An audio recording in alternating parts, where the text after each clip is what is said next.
Let's say you're a wedding photographer looking to improve the text on your portfolio website and to improve your Google rankings. Sure, you'll want to try to rank for your location, your city, or the area that you cover, and also to rank for your specialty, of course. But what about using the terms wedding photography versus wedding photographer?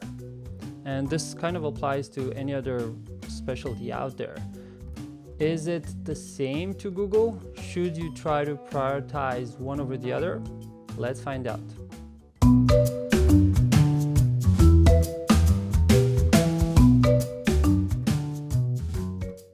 Tracking search volume for terms with photographer versus terms with photography is tricky.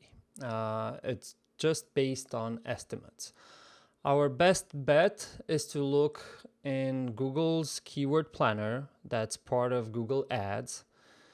And here's what I found. I searched for family, maternity, and wedding variations of those keywords, both with photographer and photography at the end. And I set them as exact matches. Otherwise, Google would just lump them together. In the impressions column, notice how the terms with photography at the end have higher numbers. That's usually a sign that those terms are getting a higher level of search volume. More people are searching for the photography versions of those terms. Here's another tool I found that is showing the same thing. The photography terms are showing a bigger number of average monthly searches. Now, these results would signal that photography terms have more search volume than their photographer counterparts. But search volume is not the whole story. That's just one metric, and it's definitely not the most relevant one.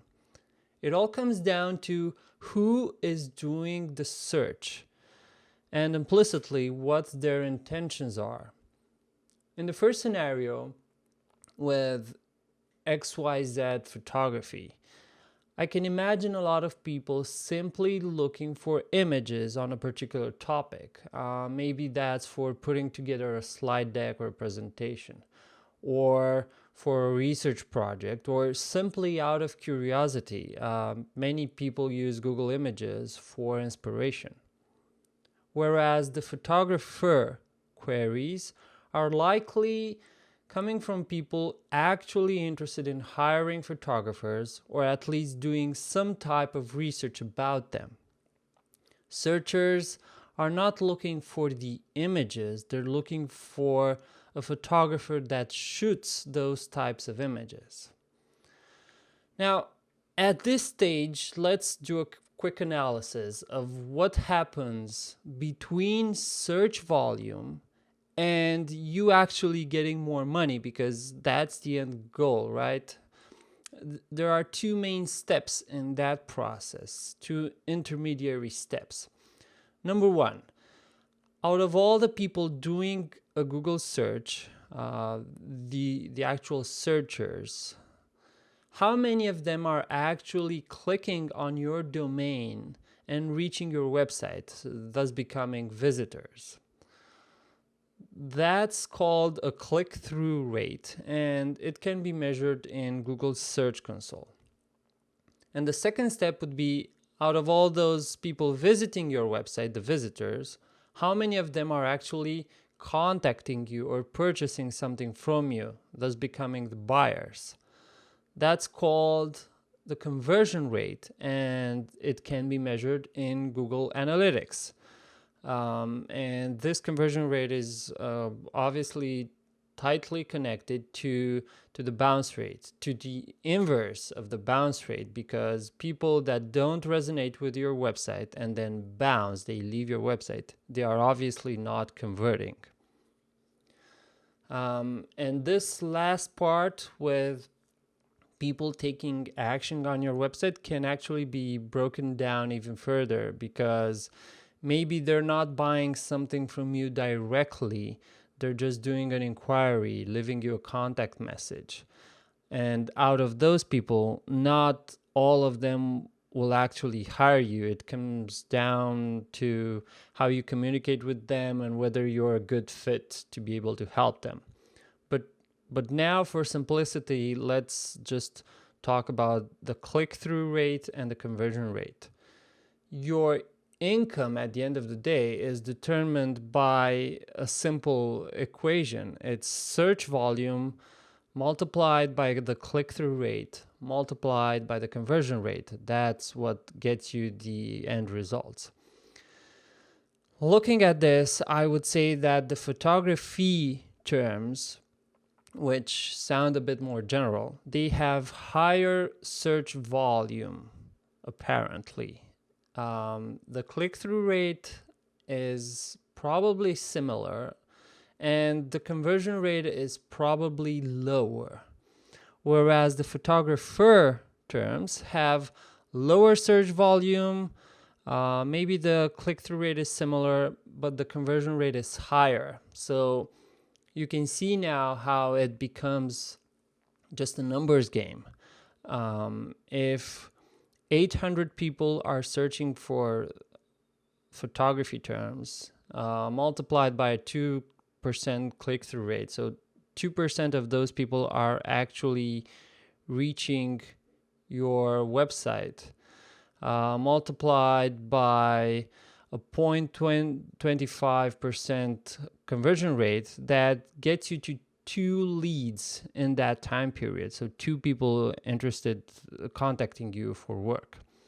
Whereas for photographer terms, if you have 200 people doing the search, so a smaller number, but maybe the click-through rate is the same and the conversion rate is better, it's now 1%, so 4 times better, that also gets you 2 leads for your business. And this is just an example.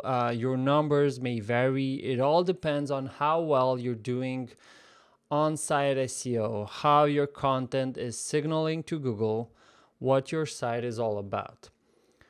Assuming this is all correct, what are you supposed to do then, right? If you do any on-site SEO to try to optimize for XYZ photography, basically to target the higher volume term, your conversion rates will be lower, and that's because all those people are just doing a general image search. They won't hire or they won't buy something from you. They're just not looking to do that. It's a more general search term.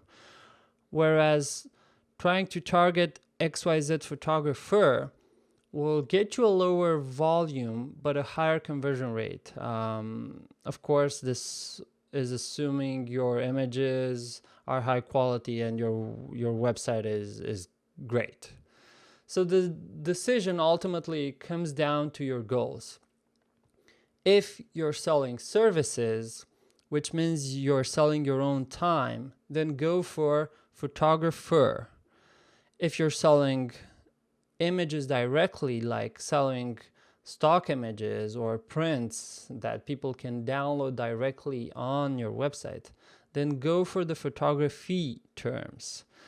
And if you're offering both, then you'll try to target both phrases in your content, of course, but you still at a certain point have to prioritize which of them to use in the most important SEO elements. For example, the SEO title and let's say the H1 tag on your homepage. You'll still have to take a decision there. Which part of your business is more important to you at this stage? The services part or the digital products part? Google's algorithm is very smart to try to match the searcher's intent. It's a complex beast, but it's also a complete black box. We just simply don't know what goes on in there. So I think your best bet is to try to match the intent of your target audience. For most photographers selling services, that would be to use XYZ photographer in your content, where XYZ stands for your specialty and maybe your location as well. All right, hope this brought you a bit more clarity. Bye for now.